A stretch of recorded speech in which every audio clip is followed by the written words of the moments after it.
The summer of 1987 was hotter than usual. The sun blazed down relentlessly, making the days feel endless and the nights barely cooler. It was the kind of heat that made you crave adventure, just to escape the monotony of the sweltering days. 5 friends, fresh out of college, were itching for adventure. They had spent years buried in books and exams, and now they were ready to embrace the freedom of the open road and the thrill of the unknown.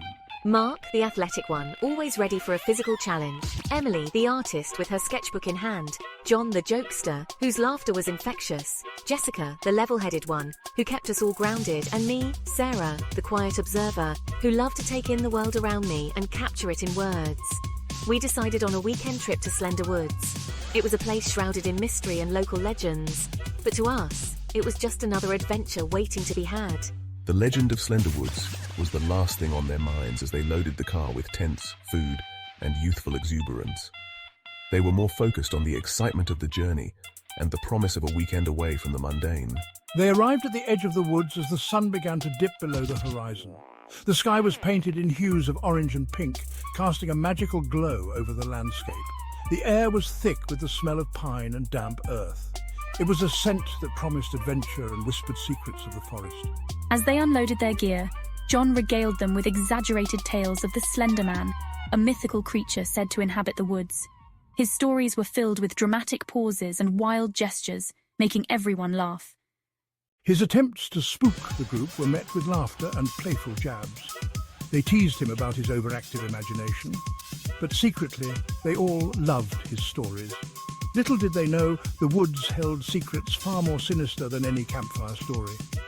As the night grew darker, the forest seemed to come alive with whispers and shadows, hinting at the mysteries that lay within. The adventure they sought was about to take an unexpected turn, one that would test their courage and their friendship in ways they never imagined. Their campsite was nestled in a clearing, bathed in the soft glow of the setting sun. The golden rays filtered through the dense canopy, casting a warm, ethereal light that made the entire scene look almost magical.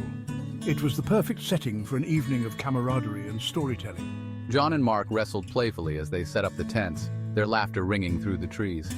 They had been friends since childhood, and their bond was evident in their easy banter and playful roughhousing. The task of setting up camp was more of a game than a chore for them. Emily, ever the artist, began sketching the majestic trees that seemed to reach for the sky. Her sketchbook was filled with drawings from their many adventures, each page a testament to her keen eye and artistic talent. She found peace in capturing the beauty of nature, her pencil moving swiftly across the paper. Jessica organised their supplies, her calm demeanour a stark contrast to the boisterous energy around her. She was the planner of the group, always making sure they had everything they needed. Her meticulous nature ensured that nothing was forgotten, and her friends relied on her to keep things running smoothly. As darkness descended, they huddled around a crackling fire, sharing stories and jokes. The firelight danced on their faces, casting flickering shadows that added to the ambience. They roasted marshmallows and made s'mores, the sweet treats a nostalgic reminder of their childhood camping trips. The legend of the Slender Woods was a constant topic of conversation, each telling their own embellished version of the tale. It was a story they had heard many times, but it never failed to send a shiver down their spines. They took turns adding their own twists, making the legend even more eerie and captivating. They laughed at the absurdity of it all, their voices echoing through the silent woods. The laughter was a way to dispel the growing tension, a reminder that they were safe and together. But beneath the surface, a sense of unease lingered, a feeling that they were not alone.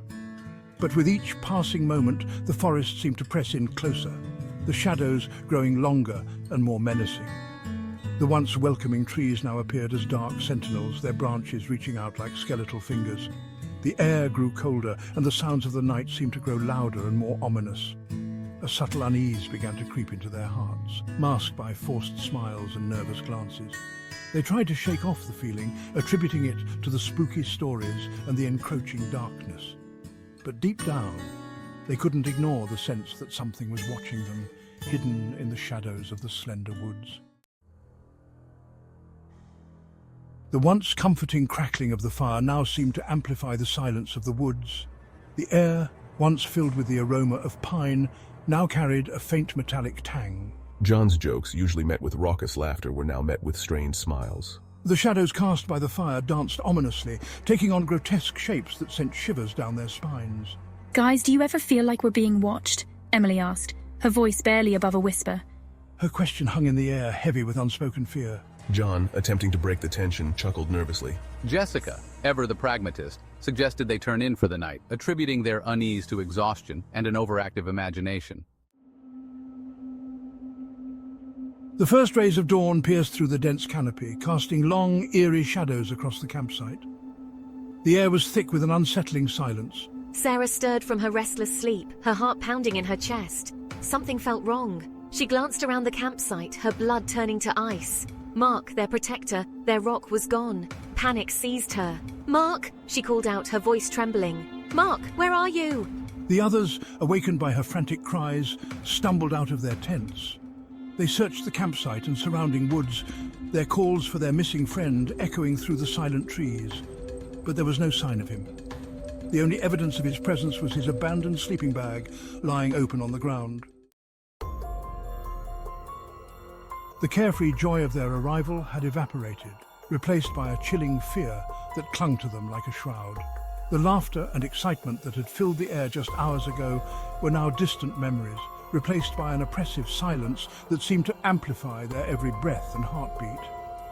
Their search for Mark continued, but each passing moment chipped away at their hope. The forest seemed to stretch endlessly, each shadow concealing potential danger. Every rustle of leaves or snap of a twig made them jump, their nerves frayed and their senses heightened. The forest, once a place of beauty and wonder, now felt sinister and threatening. The towering trees, which had once provided a comforting canopy, now loomed over them like silent sentinels, their branches twisting and turning in unnatural ways. The trees seemed to watch their every move, their branches like skeletal fingers reaching out to grab them. It was as if the forest itself was alive, aware of their presence and intent on keeping its secrets hidden. "Guys, look at this!" It was Sarah who first noticed the symbols. Her eyes widened in shock as she pointed them out to the others, her voice trembling with a mix of fear and curiosity. Carved into the bark of a towering oak tree were strange, intricate patterns. The designs were mesmerizing yet unsettling, drawing them in with their complexity and detail. They were unlike anything she'd ever seen before, a chilling combination of circles, spirals, and what looked like stylized human figures. The symbols seemed to tell a story, one that was ancient and filled with dark, unknown meanings. What the hell is this? Mike, his usual bravado gone, examined the symbols, his face pale. He had always been the fearless leader of the group, but now even he couldn't hide his fear.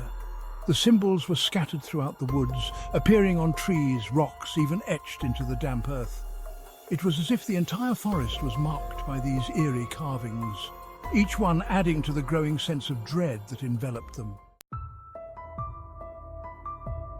The discovery of the symbols sent a chill down their spines, amplifying their fear. The playful banter that once characterized their friendship was replaced by a tense silence, punctuated by frantic whispers and nervous glances. They decided to stick together, their fear a tangible bond that united them. As dusk approached, casting long, menacing shadows across the forest floor, they huddled together for safety, their eyes constantly scanning the surrounding woods. It was during one of these tense moments that Tom disappeared. One minute he was there, his face pale and drawn, the next he was gone, vanished without a trace, just like Mark. Screams. Jenny screamed, a primal sound of pure terror that reverberated through the trees. The remaining three huddled closer, their eyes wide with fear, their breaths coming in short, shallow gasps. Alone in the darkness, Sarah's plight was overwhelming. Terror, raw and consuming, threatened to engulf her.